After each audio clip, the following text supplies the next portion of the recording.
अस्सलाम वालेकुम मीरब। वालेकुम सलाम। मीरब कैसी हैं आज आप? जी मैं पहले से बेहतर हूँ। ठीक है मीरब। मीरब आज हम सबसे पहले ये देख लेते हैं कि पिछले सेशन में हमने आपकी कोर बिलीफ को I am not good enough को एक्सप्लोर किया था और बिहेवियर एक्सपेरिमेंट भी प्लान किया था। पहले आप मुझे बताएंगे कि आपका होमवर्क कैसा रहा?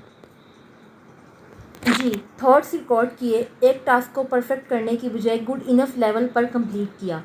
मुझे नहीं इनिशियली लगा था कि रिजल्ट्स बहुत पुअर होगा, लेकिन एक्चुअली ठीक था ठीक है, और उस एक्सपेरिमेंट से आपने क्या लर्न किया? कि मुझे हर चीज़ परफेक्ट करने की ज़रूरत नहीं होती। गुड। और फ्रेंड के साथ एक्टिविटी कैसी रही आपकी? जी, चाय पीने गई थी।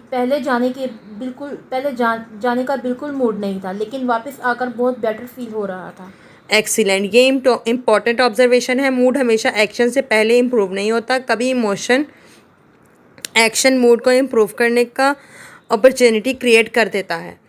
अब हम सबसे पहले ये देख लेते हैं, आपके डिप्रेशन साइकिल का रिव्यू कर लेते हैं। पिछले सेशन में हमने आपके साइकिल देखा था, आप मुझे बताएंगी अपने वर्ड्स में? लो मूड होता था, फिर मुझे लगता था कि मैं कुछ नहीं कर सकती। फिर मैं एक्टिविटीज़ अवॉइड करती थी। उससे मैं लोनली और यूज़लेस फील करती थी, और फिर मूड और भी लो हो जाता था। एग्जैक्टली अब हम यहाँ पर देखेंगे कि आपके मेंटेनिंग फैक्टर्स क्या हैं और जो आपके साइकिल को मेंटेन कर रहे हैं। जैसे कि आपका लो मूड और लो एनर्जी के मुझसे नहीं होगा, जिसकी वजह से आप अवॉइड करती थी और विड्रॉ कर लेती थी चीज़ों को, और आपको उसके बदले में लेस अचीवमेंट और लेस प्लेजर और लेस सोशल कांटेक्ट फील होता था, जिसकी वजह से आपके इमोशंस ये आते थे कि आप गिल्टी फील करती थी, लोनली फील करती थी और वर्थलेस भी फील करती थी, जो आपकी डिप्रेशन को और ज़्यादा मेंटेन कर देता था। अब आज हम इस साइकिल को बिहेवियर पार्ट को डायरेक्टली टारगेट करेंगे। इस टेक्निक को बिहेवियर एक्टिवेशन कहते हैं। इसका जो मतलब है वो सिंपली यही है कि डिप्रेशन में एक्टिविटी नेचुरली कम हो जाती है। जब एक्टिविटी कम होती है तो हमें प्लेजर, अचीवमेंट और सोशल कनेक्शन की अपॉर्चुनिटीज़ भी कम ही मिलती हैं। ये डिप्रेशन को मेंटेन कर सकता है, इसलिए हम मूड का वेट नहीं करेंगे। हम ग्रेजुअली मीनिंगफुल एक्टिविटीज़ इंक्रीज करने की कोशिश करेंगे और फिर देखेंगे कि मूड, एनर्जी और आपकी जो सेंस ऑफ अकम्पलिशमेंट है उस पर क्या इफ़ेक्ट होता है। तो अगर मेरा मूड नहीं है तो भी एक्टिविटी करनी होगी? जी बिल्कुल ऐसा ही है। हर एक्टिविटी फोर्सफुली नहीं, हम मैनेजेबल और मीनिंगफुल एक्टिविटीज सेलेक्ट करेंगे। गोल खुद तो एग्जॉस्ट करना नहीं है। अब हम ये देखेंगे कि आपके डिप्रेशन में सबसे ज़्यादा किस टाइप की एक्टिविटीज़ अवॉइड हुई हैं, आप मुझे बताएंगी? यूनिवर्सिटी वर्क, फ्रेंड से मिलना और घर के काम। ठीक है, आप इन्हें अवॉइड क्यों करती हैं, आप मुझे बताएंगी? एनर्जी नहीं होती, और जब टास्क देखती हूँ तो लगता है कि कंप्लीट नहीं हो पाएगा। ठीक है, तो अवॉइडेंस शॉर्ट टर्म में क्या देती है आपको फिर, रिलीफ।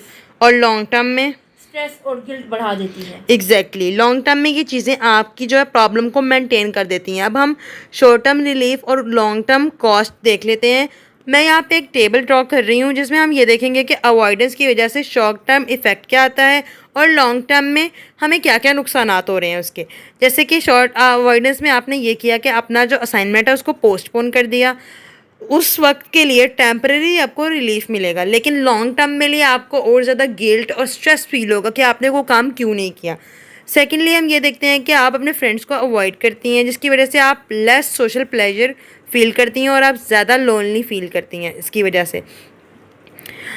ये इंपॉर्टेंट डिस्टिंक्शन है। अवॉइडेंस रॉन्ग या लेज़ी बिहेवियर नहीं है। डिप्रेशन में ये अंडरस्टैंडेबल रिस्पॉन्स है, लेकिन प्रॉब्लम ये है कि हम टेम्परेरी रिलीफ के बाद लॉन्ग टर्म डिप्रेशन को और ज़्यादा मेंटेन और स्ट्रेंथन कर देते हैं। हाँ, मुझे रिलीफ मिलता है, लेकिन बाद में और भी ज़्यादा बुरा लगता है। ठीक है, इससे पहले कि हम आपकी एक्चुअल रूटीन को ऑब्ज़र्व करें, हम एक सिंपल एक्टिविटी स्केड्यूल बनाएंगे। हर एक्टिविटी के साथ दो चीज़ें नोट करनी है हमने, जैसा कि प्लेजर और मास्टरी और अकम्पलिशमेंट को हम उनको रेट भी करेंगे इसके साथ साथ। अगर एक्टिविटी इंजॉयबल ना हुई तो भी मास्टरी लिखनी है? बिल्कुल। एग्जाम्पल, असाइनमेंट इंजॉयबल नहीं है लेकिन कंप्लीट करने के बाद अकम्पलिशमेंट हाई हो सकती है। वॉक शायद प्लेजर और मास्टरी दोनों प्रोवाइड करे आपको। अब हम यहाँ पे अपनी जो एक्टिविटी स्केड्यूल है उसको प्लान कर लेते हैं। आपकी करंट रूटीन को देखकर 3 कैटेगरीज बनाते हैं हम, एक प्लेजर वाली कैटेगरी, एक मास्टरी की और तीसरी कनेक्शन की।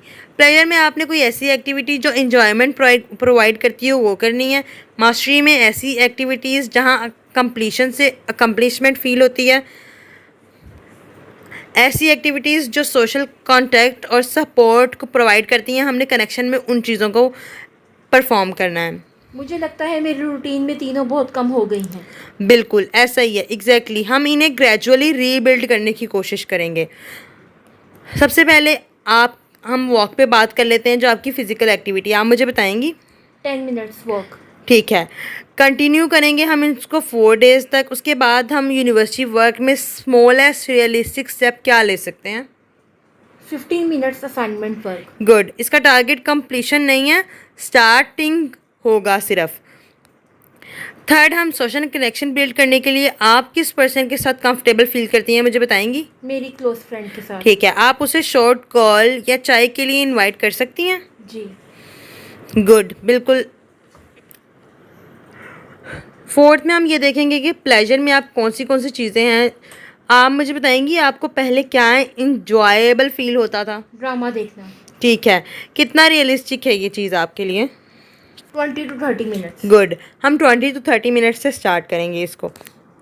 इसके साथ साथ हम एक ग्रेडेड टास्क असाइनमेंट भी रखेंगे। एक और इम्पोर्टेंट सीबीटी प्रिंसिपल को हम यहाँ पे चूज़ करेंगे। Break large task into smallest achievable steps. हम एक बहुत बड़े टास्क को छोटे छोटे पार्ट्स में ला के फिर हम उसको अचीव करेंगे। आपके लिए असाइनमेंट का एग्जांपल एक बहुत ज़्यादा लार्ज टास्क है, जिसको आप कंप्लीट असाइनमेंट को हम एक बार में आप कंप्लीट नहीं कर सकती। इसके बरक्स आप अपना वर्ड का डॉक्यूमेंट खोलेंगी और आप अपना टाइटल लिखेंगी और अपनी हेडिंग्स को क्रिएट करेंगी, और फिर आप स्मॉल स्टेप्स में कोई 1 या 2 रेफरेंसेस फाइंड करेंगी और एक पैराग्राफ लिखेंगी। फिर आप एक छोटा सा ब्रेक लेंगी और इसको कंटिन्यू करेंगी आपका नेक्स्ट सेक्शन बाद में। क्या आपको ये ठीक लग रहा है? ऐसे टास्क लेस ओवरवेलमिंग लगते हैं। एग्जैक्टली। डिप्रेशन में हम कंप्लीट एवरीथिंग का टारगेट नहीं करते, हम टास्क के नेक्स्ट मैनेजेबल स्टेप्स को रखते हैं जो हम आराम से अचीव कर लें। ठीक है मीरब, आपने असाइनमेंट ओपन करने से पहले यूजुअली आपको क्या थॉट आता है, मुझे बताएंगी? मैं कंप्लीट नहीं कर पाऊंगी। ठीक है, आज हम इस थॉट को एक बिहेवियरल रिस्पॉन्स के साथ पेयर करेंगे। आपका थॉट ये है कि I can't do this. Balance response ये है कि मुझे अभी पूरा टास्क करना ज़रूरी नहीं है, मैं सिर्फ नेक्स्ट 15 मिनट्स का स्टेप करूँगी। ये मैनेजेबल है। एग्जैक्टली ये आपके लिए बहुत ज़्यादा मैनेजेबल रहेगा। आपको एक इम्पोर्टेंट रूल याद रखना है कि मूड आपकी एक्टिविटी डिप्रेशन में अनरिलायबल हो सकती है, इसलिए हम प्रैक्टिस करेंगे, प्लान्ड एक्टिविटी करेंगे। एक्सपीरियंसेस की बेसिस में आपके मूड में पॉसिबल इम्प्रूवमेंट आएगी। मतलब मूड को स्केड्यूल नहीं करना, एक्टिविटी को स्केड्यूल करना है। बिल्कुल एग्जैक्टली ऐसा ही है। इसके साथ साथ हम यहाँ पे एक वीकली एक्टिविटी स्केड्यूल बनाएंगे, जैसे कि हम मंडे में 10 मिनट वॉक रखेंगे और ये फिज़िकल एक्टिविटी है। एक्सपेक्टेड डिफ़िकल्टी और हम इसमें देखेंगे कि आपको किस तरह से। उसके बाद ट्यूसडे में हम 15 मिनट असाइनमेंट का टारगेट रखेंगे, जो आपकी मास्टरी की फील्ड का टास्क है। उसमें भी आपने ये देखना है कि एक्सपेक्टेड डिफ़िकल्टी क्या थी, एक्चुअल प्लेजर और मास्टरी आपको कितनी फ़ील हुई। इसी तरह हम हर दिन में हमने एक एक टास्क रख दी है। ये आप अपनी वर्कशीट जो हमने बनाई है ये आप अपने साथ लेंगी और आप इसको फॉलो करेंगी। आपको हर दिन स्केड्यूल परफेक्टली फॉलो करना ज़रूरी नहीं है। अगर कोई एक्टिविटी मिस हो जाए तो उसे फेलियर का प्रूफ नहीं बनाना है हमने, ठीक है? ये इम्पोर्टेंट है, वरना मैं एक्टिविटी मिस करके भूल जाऊंगी, मैं फिर फेल हो जाऊंगी। एग्जैक्टली और वही ओल्ड कोर बिलीफ और ज़्यादा एक्टिवेट हो जाएगा फिर। ठीक है मीरब, यहाँ पर सपोज़ आपने 7 में से 5 प्लान्ड एक्टिविटीज़ कंप्लीट कर ली हैं और 2 मिस हो गई हैं। आपका डिप्रेशन आपसे क्या कहेगा फिर? मैं कुछ भी प्रॉपरली नहीं कर सकती। ठीक है, एविडेंस क्या कहता है? 5 एक्टिविटीज़ कंप्लीट की हैं। ठीक है, तो करेक्ट इंटरप्रिटेशन क्या हो सकती है फिर इसकी? मैंने 5 एक्टिविटीज़ कंप्लीट की हैं और 2 मिस हुई हैं, मैं नेक्स्ट अपॉर्चुनिटी पर कंटिन्यू कर सकती हूँ। Exactly, excellent. अब हम अपने सेशन में एक बिहेवियर एक्सपेरिमेंट करेंगे। अब एक स्मॉल एक्सपेरिमेंट हम यहाँ से शुरू करते हैं। मैं आपको एक टास्क दूंगी, अपनी एक्टिविटी स्केड्यूल में एक एक्टिविटी चूज़ करके उसे 3 स्मॉल स्टेप्स में डिवाइड करें आप। फ्रेंड से मिलना। ठीक है, स्मॉल स्टेप्स बनाएं इसके। फिर पहले उसे मैसेज करना, फिर टाइम डिसाइड करना, फिर 20 मिनट्स के लिए मिलना। एक्सीलेंट, आपने लास्ट टास्क को मैनेजेबल बना दिया है अपने लिए। अब हम यहाँ पे थोड़ा सा आपके एक्टिविटी और मूड में जो रिलेशनशिप है उसको एक्सप्लोर कर लेते हैं। आपको क्या लगता है कि अगर आप ग्रेजुअली एक्टिविटीज़ रिज्यूम करती रहेंगी तो क्या चेंजेस आ सकती हैं? शायद मुझे अचीवमेंट फील होगी, फ्रेंड से मिलने से लोनलीनेस कम होगी और रूटीन से मुझे लग सकता है कि मैं कंट्रोल में हूँ। एग्जैक्टली बिहेवियर एक्टिवेशन का टारगेट सिर्फ बिजी रहना नहीं है, टारगेट है कि आप पॉजिटिवली अपने आप को रेनफोर्स करें और जो आपकी मास्टरी की स्किल्स हैं उनको और ज़्यादा बेहतर तरीके से कर सकें, और जो कनेक्शन और रूटीन जो है उसको हम रिस्टोर करेंगे। लेकिन अगर मेरी एनर्जी बहुत लो हो और मुझे जेन्युइनली कुछ करने का दिल ना करे फिर? तब एक्टिविटी को और स्मॉल कर देंगे, जैसे कि अगर 15 मिनट की है तो आप उसको 10 मिनट की कर देंगे। जैसे कि 10 मिनट वॉक भी डिफ़िकल्ट हो तो आप 5 मिनट वॉक कर लें, और अगर 15 मिनट असाइनमेंट भी डिफ़िकल्ट हो तो सिर्फ डॉक्यूमेंट ओपन करके हेडिंग लिख दें। गोल ये नहीं कि आप अपनी करंट कैपेसिटी इग्नोर करें, गोल ये है कि डिप्रेशन के लेवल के मुताबिक टास्क को ग्रेड करना है, हमने उसको कम्प्लीटली छोड़ नहीं देना। जी समझ गई।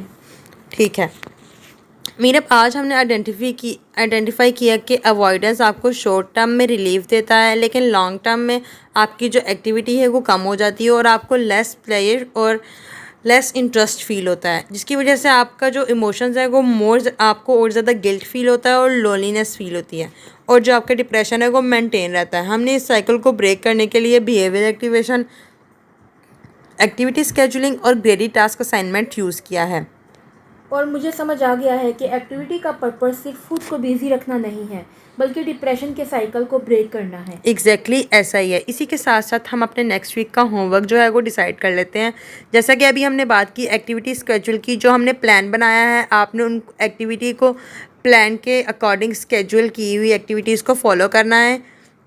उसी के साथ साथ जो हमारा ग्रेडी टास्क असाइनमेंट है 3 to 5 स्मॉल स्टेप्स में डिवाइड करना है और फिर आपने उस टास्क को परफॉर्म करना है। साथ साथ बिहेवियर एक्टिवेशन में हमने 10 मिनट्स की वॉक और 4 days अ वीक करनी है।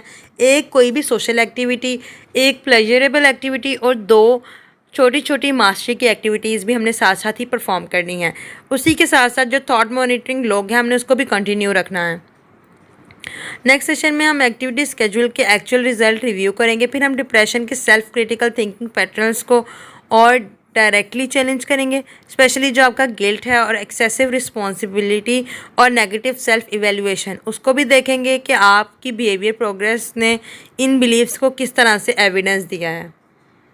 जी गुड। इस वीक का फोकस सिंपल है, don't wait to feel better before acting. हम एक छोटा मैनेजेबल एक्शन लेंगे और फिर ऑब्जर्व करेंगे कि क्या हुआ। इसी के साथ साथ हम अपना जो सेशन है आज का यहाँ पे एंड करेंगे। मैं उम्मीद करती हूँ कि आप नेक्स्ट सेशन में अपना होमवर्क कंप्लीट करके लाएंगी। जी thank you so much Meera, अल्लाह हाफिज़। अल्लाह हाफिज़।